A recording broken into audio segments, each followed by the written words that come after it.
Ya, selamat bergabung kembali di perkuliahan Indonesia Go Nihongo ni Honyaku atau terjemahan Indonesia Jepang bersama saya Fajar Suryantoro.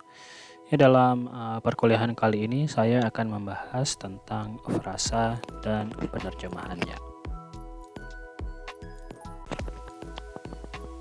Ya, ke slide pertama ya. Frasa atau kalau dalam bahasa Jepangnya itu ku ya, ku. Jadi frasa merupakan gabungan kata yang terbentuk dari dua kelompok kata atau bahkan lebih yang memiliki satu makna gramatikal ya. Jadi sederhana seperti itu. Kemudian selain itu, pengertian frasa adalah gabungan dari dua kata ya. Frasa adalah gabungan dari dua kata atau bahkan lebih, tapi tidak bisa membentuk kalimat sempurna ya. Ya, karena tidak adanya predikat. Ya, kemudian kalau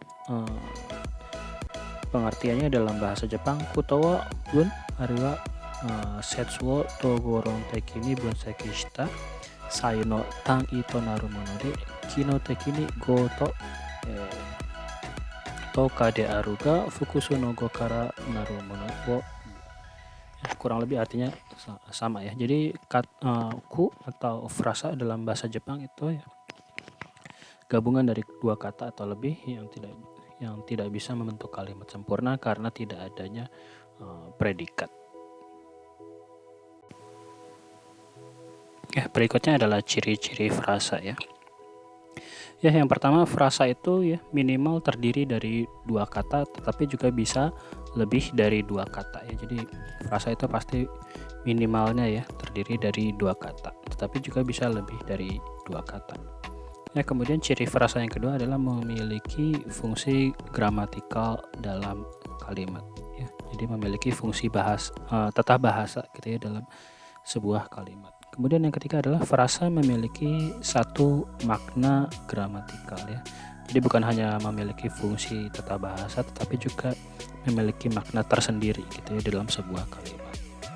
Kemudian yang keempat adalah bersifat non predikatif ya, tidak selalu atau tidak bisa menjadi predikat dari sebuah kalimat. Kemudian yang kelima adalah selalu menduduki satu fungsi pada sebuah kalimat gitu ya. Jadi frasa itu selalu menduduki atau memiliki ya sebuah fungsi pada satu kalimat. Ya, slide berikutnya adalah contoh frasa bahasa Indonesia dan bahasa Jepang. Ya, bisa dilihat ya, frasa bahasa Indonesia ada di sebelah kiri ya, pertama kanan kiri ya, kanan kiri. Kemudian berikutnya adalah kakak adik. Kemudian berikutnya pulang pergi.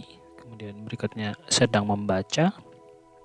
Kemudian apartemen mewah ya, mahasiswa onsada, sepeda lipat, dan kursi tua.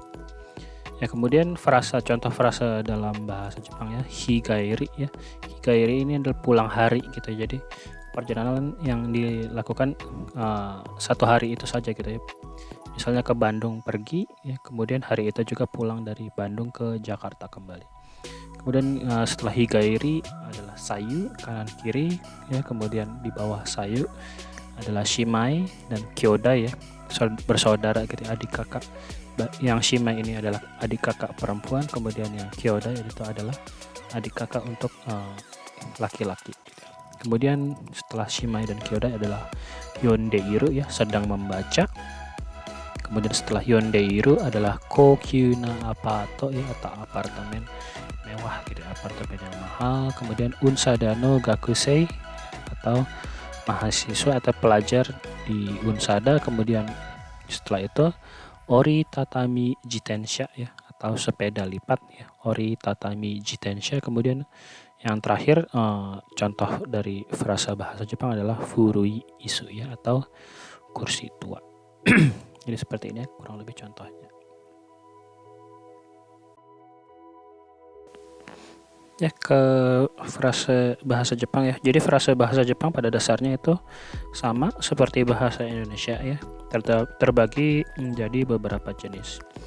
Tetapi yang paling utama itu ada 3 macam ya, yaitu frasa kata benda atau nomina, Kemudian frase kata kerja yaitu verba ya. Kemudian yang ketiga adalah frase kata sifat ya, atau adjektiva. Ya, yang pertama kita akan membahas frase kata benda atau frase nomina.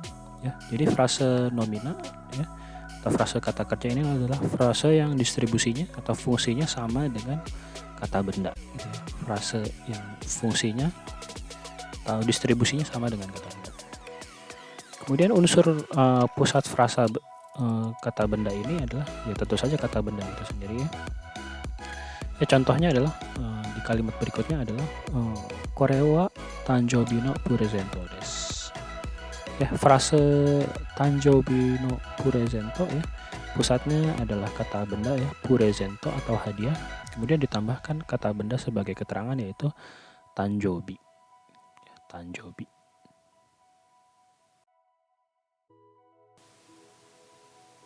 Kemudian frase kedua adalah frase kata kerja atau frase verba ya. Jadi frase yang distribusinya sama dengan kata kerja atau verba. Ya contohnya kanji wo kirei ni kaita. Ya, kanji wo kirei ni kaita. Ya menulis kanji dengan sangat bagus gitu ya. Jadi frasenya adalah kirei ni kaita. Kirei ni kaita. Ya pusatnya adalah kaita ya, pusat si frasenya adalah kaita ya atau menulis ya, ditambah kata sifat kirei ya, jadi sebagai kata keterangan ya. Jadi frase kata kerja ya seperti ini, kirei ini kaita ya, menulis dengan bagus sekali gitu ya.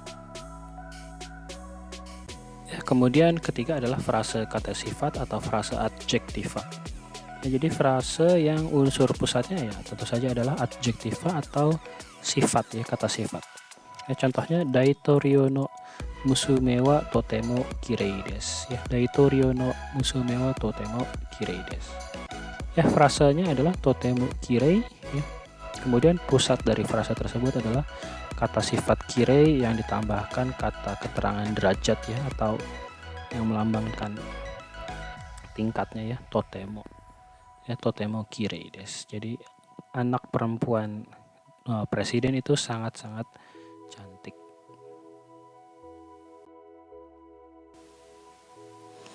Ya, kemudian ini bisa dilihat ya contoh penerjemahan frasa ya. Yang pertama adalah mahasiswi yang rambutnya panjang ya.